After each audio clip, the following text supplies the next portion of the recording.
હળવદના નવા ઈશનપુર ગામ ખાતે યોજાયેલા કૃષિ મહોત્સવમાં ભાજપ કોંગ્રેસના આગેવાનો થયા સામે સામે. ભાજપના નેતાઓને જ ખુરશીઓ અપાતા વિવાદ સર્જાયો. મળતી માહિતી મુજબ હળવદ તાલુકાના નવા ઈશનપુર ગામ ખાતે આજે કૃષિ મહોત્સવનું આયોજન કરવામાં આવ્યું હતું. આ કૃષિ મહોત્સવમાં માત્ર ભાજપના નેતાઓને જ ખુરશી અને સ્ટેજ પર આમંત્રણ આપવામાં આવતા વિવાદ સર્જાયો હતો. આ અંગે હળવદ તાલુકા પંચાયતના મહિલા સદસ્યના પતિ અને તાલુકા કોંગ્રેસના સદસ્યો દ્વારા વિરોધ કરવામાં આવ્યો હતો અને મહિલા સશક્તિકરણની વાતો કરતા ભાજપના નેતાઓ દ્વારા માત્ર પુરુષોને જ સ્ટેજ ઉપર બેસાડવામાં આવ્યું છે. તેમાં પણ ખાસ કરીને ભાજપના નેતાઓને પ્રાધાન્ય આપવામાં આવ્યા હોવાના આક્ષેપો કરવામાં આવ્યા હતા. ધારાસભ્ય પ્રકાશ વરમોરા અને તાલુકા વિકાસ અધિકારીની હાજરીમાં યોજાયેલા આ કાર્યક્રમમાં વિવાદ સર્જાયો હતો, જે બાદ તમામ ભાજપના સદસ્યોને સ્ટેજના નીચે સ્થાન આપવામાં આવ્યું હતું. ઘટનાને પગલે ભારે વિરોધનો માહોલ પણ સર્જાયો હતો. અંતે રકઝક બાદ તમામ નેતાઓને નીચે ઉતારવામાં આવ્યા હતા.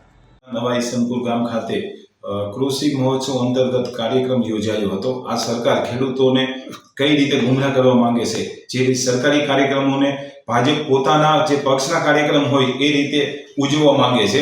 આજે નવા ઈશનપુર ગામ ખાતે જે કાર્યક્રમ યોજાયો હતો, તો જેની અંદર પતિદેવો, ચૂંટાયેલા પતિદેવો સ્ટેજ પર બેઠેલા અમને મેસેજ મળ્યો, તો અમે અમારી ટીમ સાથે ગયા. સ્ટેજ ઉપર ચૂંટાયેલા પ્રતિનિધિઓની જગ્યાએ એમના પતિદેવો અને કૌભાંડના આરોપીઓ અને ભાજપના હોદ્દેદારો સ્ટેજ ઉપર બેઠેલા હતા. અમે જઈને ટીડીઓ અને મામલતદાર સરને રજૂઆત કરી કે સાહેબ, આ કઈ રીતના પ્રોટોકોલ પ્રમાણે તમે બેસાડી શકો છો? તો એમને એવું કીધું તમે પણ બેસી શકો છો એમને.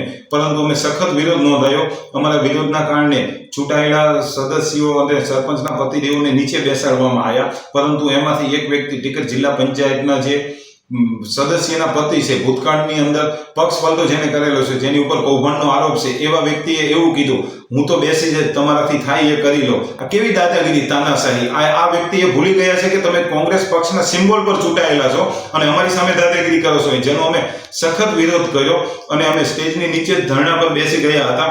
ખાસ બીજું અમે ખાસ જણાવવા માંગીએ છીએ કે આ સરકારી કાર્યક્રમ હતો, આ કોઈ ભાજપનો કે ભાજપના પક્ષનો કે કોઈ સમાજનો કે કાર્યક્રમ નહોતો.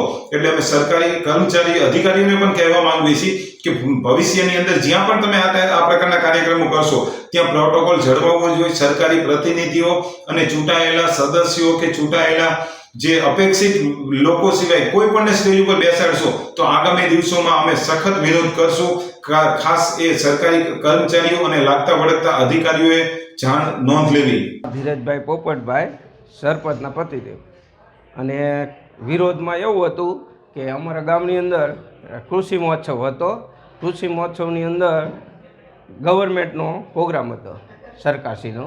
અને સરકારશ્રીના પ્રોગ્રામની અંદર એવો રોલ હતો કે જે હોદ્દો ધરાવતા હોય એને બેહવાનું. તાલુકા પંચાયતના સભ્ય હોય તો ભલે, જિલ્લા પંચાયતના હોય તો ભલે, કે ગ્રામ પંચાયતના સરપંચ હોય તો ભલે, અને જે સરપંચ હોય ને બેવાનું. મને આગલા દિવસે વિસ્તરણ અધિકારી એવું કહેવામાં આવ્યું હતું કે ધીરુભાઈ, તમારા ઘરના કે સરપંચ છે એટલે તમારા ઘરના કે સ્ટેજ ઉપર બેરાજો. મેં કંઈ વાંધો નહીં, મને તમ તારે એક ટકો ઉપર બેવાનો શોખ નથી અને હું આમ તો બેહતોય નથી કોઈ દી. પણ મેં કીધું પ્રોટોકોલ મુજબ હાંકજો તમ તારે, એમાં કંઈ વાંધો નથી તમ તારે. તો કે કાંઈ વાંધો નહીં, આપણે પ્રોટોકોલ મુજબ જ હાંકવાનું છે.